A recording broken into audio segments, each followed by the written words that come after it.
30 years ago, an idea to provide a trusted, respected financial mechanism for the planet was born.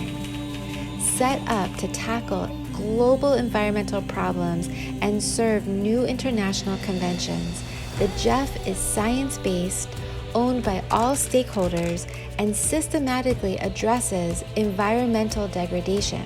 All the conventions which were going to be signed in Rio needed one financial mechanism, and that this one should have been in place before the conventions were signed.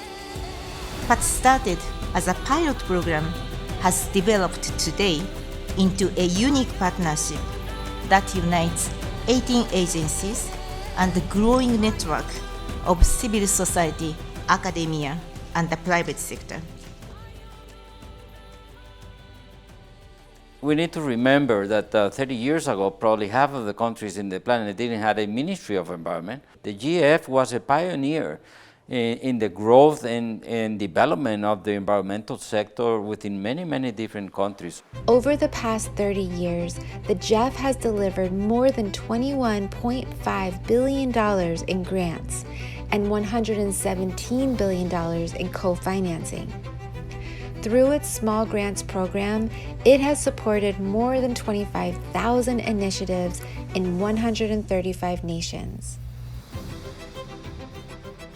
The success of the innovative financial mechanism that is the GEF has much to do with its leadership. Mohammed El Ashri, the first CEO, helped build the foundation. Leonard Good led the council through many challenges. Monique Barbu expanded the original 3 partners, the World Bank, UNDP, and UNEP, to a broader network of implementing agencies. GF has to be a living institution.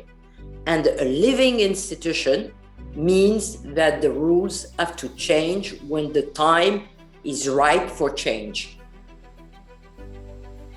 The idea was to make sure that a larger range of partners could access GF so that countries could choose among an array of partners. Naoko Ishii challenged partners and members to connect science and policy and create a systematic approach that could leverage financing and increase impact. I was trying to do 2 things during my 8 years. The one is how to close the gap of the state of global commons versus this decision making. The second thing I'm trying to do is that the impact is limited in that small fragmented projects. So the question is that is there any way to magnify the impact?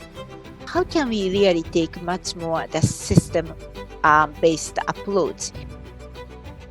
Carlos Manuel Rodriguez has embraced the potential of nature-based solutions in the face of a shared global crisis. The pandemic of COVID-19 is a wake-up call, and that is why we are aiming for a building back better, a green, blue, clean and resilient recovery.